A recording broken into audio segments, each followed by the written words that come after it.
So hey guys, welcome back to my channel. तो जैसे कि हमने मास्टर मार्शल की पिछली एपिसोड में देखा था कि होली सन का सेरेमनी कंप्लीट हो चुका था, जिसके बाद सभी लोग रात में चैन साओ के लिए सेलिब्रेट कर रहे थे। तभी मास्टर सियान जी चैन साओ के पास आके कहने लगते हैं कि मेरी बीमारी बहुत ज्यादा बढ़ रही है, इसलिए मैं चाहता हूँ कि मेरे मरने के बाद आप मेरे डिसेबल्स का ध्यान रखें। पर इसका जवाब में चैन साओ उनको जवाब देता है कि इसकी कोई जरूरत नहीं होगी, मैं आपकी बीमारी ठीक कर सकता हूँ। चैन साओ की ये बात को सुनकर मास्टर शियान काफी ज्यादा हैरान हो जाते हैं। वो पूछते हैं ये सच में पॉसिबल है, जिसमें एल्डर जियाओ कहती है कि अगर मास्टर चैन साओ ने कहा ये हो सकता है तो वो ये कर सकते हैं। और अब आगे दोस्तों एपिसोड शुरू होते ही हम लोगों को मास्टर सियान जी का मेंशन दिखाया जाता है, जहाँ चैन शाओ मास्टर सियान जी का इंजरीज को ठीक कर रहा था। ट्रीटमेंट के बाद मास्टर सियान जी जैसे ही अपना दाका चेक करने के लिए एक ब्लास्ट करते हैं तो उनको समझ में आ जाता है कि चैन शाओ ने न कि सिर्फ उनकी बीमारी ठीक की है, बल्कि साथ में उनकी चक्रा के सारे पॉइंट्स एक्टिवेट कर दिया है। एल्डर जियाओ और एल्डर नाइन गोइन ये चीज देखकर बहुत ही ज्यादा खुश हो जाते हैं। और रही बात मास्टर सियान जी की, उनका तो खुशी का ठिकाना ही नहीं था। जिसके बाद मास्टर चैन साओ एल्डर नाइन गोइन के पास आके कहने लगते हैं कुछ दिनों में हमारे साथी यहाँ पर आने वाले हैं और मुझे कंपटीशन के लिए पवेलियन मास्टर के साथ बाहर जाना पड़ेगा, इसलिए मैं उनका ख्याल रखने की जिम्मेदारी तुमको देता हूँ। इसके आंसर में नाइन गोइन कहता है मास्टर आप सब कुछ मेरे ऊपर छोड़ सकते हैं, मैं आपको शिकायत का बिल्कुल मौका नहीं दूंगा। जिसके बाद मास्टर चैन साओ एल्डर जाओ से कहता है चैन जाओ सिटी में जस्ट वैरायटी पवेलियन खोलने की जिम्मेदारी मैं तुम्हें देता हूँ। इस पील हाउस को तुम्हें काफी ज्यादा शानदार बनाना है। जियाओ भी कहते हैं मास्टर आपने मुझे इस काम का लायक समझा, इसके लिए बहुत बहुत शुक्रिया, मैं आपको बिल्कुल भी निराश नहीं करूंगा। इसके बाद सीन चेंज होता है, जिसके बाद अगले दिन का सीन दिखाया जाता है, जहाँ पवेलियन मास्टर अपने सभी होली सेंसर कुछ डिसेबल के साथ वॉरशिप पर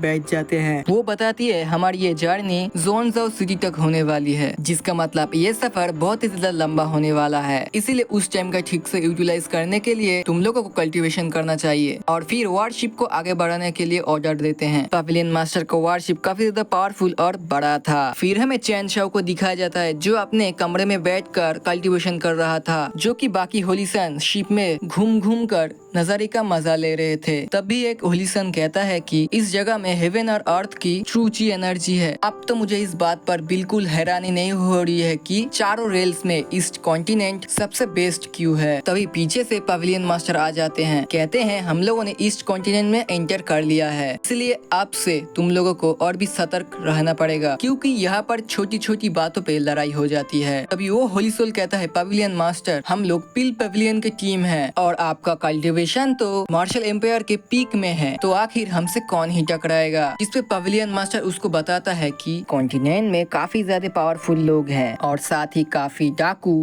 और पायरेट्स हैं, जिनको तुम्हारे आइडेंटिटी के बारे में कोई भी परवाह नहीं है, चाहे तुम नॉर्दर्न हेवनली कॉन्टिनेंट के प्रेसिडेंट ही क्यों ना हो। लेकिन इसके अलावा भी ईस्ट कॉन्टिनेंट में काफी सारे ब्लड बीस्ट है, उनको पहचानना काफी ज्यादा मुश्किल है, क्योंकि वो लोग ह्यूमन के डेड बॉडीज में रहते हैं, इसलिए हम लोग थोड़ा सा भी केयरलेस नहीं हो सकते हैं। जिसके बाद वो तीनों होलीसोन कहते हैं जी मास्टर। इसके बाद हम लोगों को ईस्ट कॉन्टिनेंट का एक नजारा दिखाया जाता है, जो कि बहुत ही ज्यादा सुंदर था, पर चलते चलते अब रात हो चुकी थी और अब पिल पवेलियन का वॉरशिप के ग्रेवयार्ड से गुजर रहा था। होलीसन पूछता है मास्टर आखिर ये कैसी जगह है। इसके जवाब में पवेलियन मास्टर बताता है कि सभी लोग केयरफुल रहो, क्योंकि ये जगह अनडाइंग सी कहलाती है। ये ईस्ट कॉन्टिनेंट का वन ऑफ द डेंजरस जगह है। इस समुद्र में ऐसी ऐसी राज छुपे हैं जिसके बारे में आज तक किसी को नहीं पता। तभी हम देखते हैं उनके वॉरशिप के नीचे अचानक हलचल होने लगता है। पवेलियन मास्टर तुरंत ये चीज ऑब्जर्व कर लेते हैं, पर इसके पहले वो सभी को अलर्ट करते वहाँ पर अचानक से एक हैंड फॉर्मेशन आ जाता है, जिसको देखकर तीनों होलीसोन की हालत खराब हो जाती है। वो हाथ उनका वॉरशिप तोड़ने ही वाला था, तो तभी पवेलियन मास्टर कहते हैं हम लोग ये वॉरशिप को डैमेज होने नहीं दे सकते हैं, और फिर एक बड़ा सा बैरियर बनाकर अपने शिप को मिनिमाइज करके अपने स्टोरेज रिंग में रख लेते हैं। और बात करें वॉरशिप में बैठे लोगों की, वो लोग नीचे चट्टान में उतर जाते हैं। पवेलियन मास्टर वो बड़े से हाथ को रोकने के लिए एक बहुत बड़े से हाइपर बीम फॉर्मेशन को एक्टिवेट करते हैं, जो कि वो बड़े से हैंड फॉर्मेशन को चुटकियों में डिस्ट्रॉय कर देता है। उस धमाके का इम्पैक्ट बहुत ज्यादा था। पवेलियन पवेलियन मास्टर नीचे उतर के पूछते हैं कि यहाँ पर किसकी इतनी हिम्मत हो गई कि मेरा पिल पवेलियन का वारशिप पे अटैक कर रहा है। तब वहाँ पर किसी का हंसने की आवाज गूंजने लगती है। वो आवाज कहती है कि यहाँ पर तो हमें एक एक्सपर्ट मिल गया। वो कह रहा है वो पिल पवेलियन से है। कहीं ऐसा तो नहीं ये एक पिल टावर टीम है जो कि पिल पवेलियन के ग्रैंड कंपटीशन में पार्टिसिपेट करने जा रहा है। कहता है कि आज हमारा जैकपॉट लग गया है और ये कह के फिर जोर जोर से हंसने लगता है। सभी लोग हैरानी से आजू बाजू देखने लगते हैं क्योंकि आसपास उनको कोई भी नजर नहीं आ रहा था। वो आवाज कहती है इस बार तो हम लोग एक बड़ी मछली पकड़ लिया है। इस बार तो हम लोगों का काफी साल का खर्चा निकल जाएगा। और फिर पवेलियन मास्टर बताते हैं कि हम लोग नॉर्दर्न हेवनली कॉन्टिनेंट के पिल पवेलियन से बिलोंग करते हैं, इसलिए हम लोगों से टकराने की भूल मत करना। हम लोगों को ऐसे शांति से जाने दो,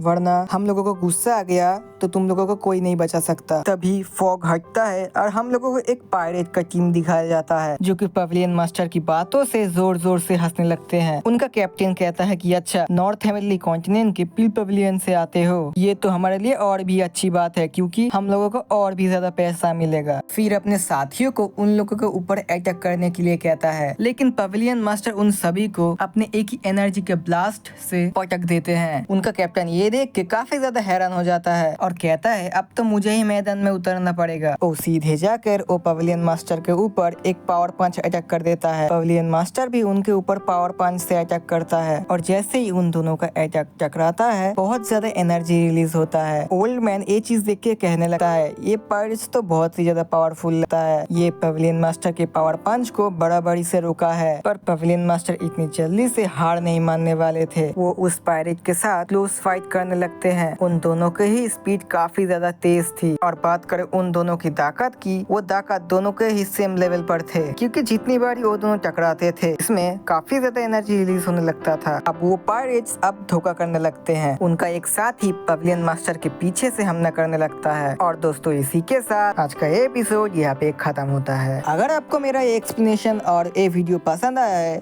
तो एक लाइक कर देना और जाने के पहले मेरे चैनल को सब्सक्राइब करके बेल नोटिफिकेशन को ऑन करके जाना ताकि जैसे इसका नेक्स्ट एपिसोड आए आपको तुरंत ही पता चल जाए। तो मिलते हैं आपको नेक्स्ट वीडियो में, तब तक के लिए गुड बाय।